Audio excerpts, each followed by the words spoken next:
Hello viewers, வணக்கம் and welcome back to my channel. Maya Seenu சீரியலுடைய அடுத்த எபிசோடுக்கான ப்ரோமோ என்ன அப்படின்றத பார்க்கலாம்.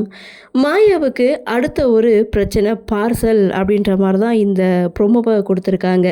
அதாவது தனாவுடைய ஃப்ரெண்டு பூங்கொடியும் கதிருடைய ஃப்ரெண்டும் லவ் பண்ணுறாங்க. இவங்க 2 பேருக்கும் ரிஜிஸ்டர் மேரேஜ் பண்ணி வைக்கிறதுக்காக தனா கதிர் இவங்க 2 பேரும் ரிஜிஸ்டர் ஆஃபீஸ் போயிருக்காங்க.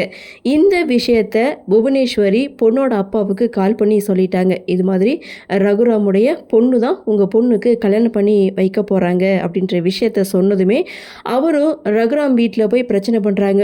உன் பொண்ணு கழுத்தில் தான் திருட்டுத்தனமாக தாலி கட்டினாங்கன்னு பார்த்தா ஊரில் இருக்கிற எல்லா பொண்ணுங்களுக்கும் இது மாதிரி தான் கல்யாணம் நடத்தி வைப்பீங்களா அப்படின்னு சொல்லி ரகுராமை பார்த்து கேள்வி கேட்க, ஏன் பொண்ணு அது மாதிரி செய்யவே மாட்டா அப்படின்னு ரகுராம் ஒரு பக்கம் பேச, அப்போ சரி எல்லாரும் கிளம்பி வாங்க, ரிஜிஸ்டர் ஆஃபீஸ் போகலாம், அங்கே உன் பொண்ணு இல்லைன்னா நான் கையெடுத்து கும்பிட்டு உங்ககிட்ட மன்னிப்பு கேட்குறேன், அங்கே உன் பொண்ணு இருந்தானா நீ என்ன பண்ணுவேன்னு சொல்லி கேட்க, அடுத்த செகண்ட் ரகுராம் பூங்கொடியுடைய அப்பா எல்லாருமே ரிஜிஸ்டர் ஆஃபீஸ் கிளம்பிட்டாங்க.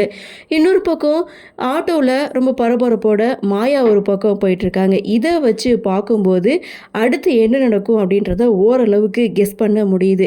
அதாவது ரகுராம் போகிறதுக்கு முன்னாடி மாயா ரிஜிஸ்டர் ஆஃபீஸ்க்கு போயிடுவாங்க. இங்கே கதிர் தனா 2 பேரும் கல்யாணத்தை நடத்தி வச்சாலும் அந்த இடத்துல 2 பேரையும் மறைச்சிட்டு இங்கே மாயா வந்து முன்னாடி நிற்க போகிறாங்க. இந்த பழியையும் மாயா ஏற்றுக்க போகிறாங்க. மறுபடியும் ரகுராமுடைய கோபத்துக்கு மாயா ஆளாக போகிறாங்களா அப்படின்ற ஒரு எதிர்பார்ப்பு தான் இருக்குது. ஏன்னா இவங்கெல்லாம் வர்றதுக்கு முன்னாடி மாயா ஆட்டோவில் வந்துட்டுருக்காங்க. இதை வச்சு பார்க்கும்போது மாயாவுக்கு அடுத்த ஒரு பிரச்சனை அப்படின்ற மாதிரி தான் தெரியுது. இந்த பழியையும் தூக்கி தாமையில் தான் சுமந்துக்க போகிறாங்க. ரகுராம் வந்து இறங்க போகிறாரு, அங்கே மாயா வந்து நிற்க போகிறாங்க.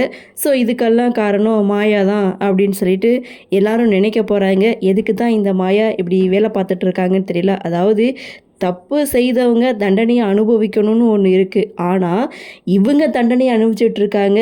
சரி, என்ன நடக்குது, என்ன மாதிரியான சுவாரஸ்யத்தோடு கதைகளை நகர்வாக கொண்டு வராங்க அப்படின்றத நாமளும் பொறுத்திருந்து பார்க்கலாம்.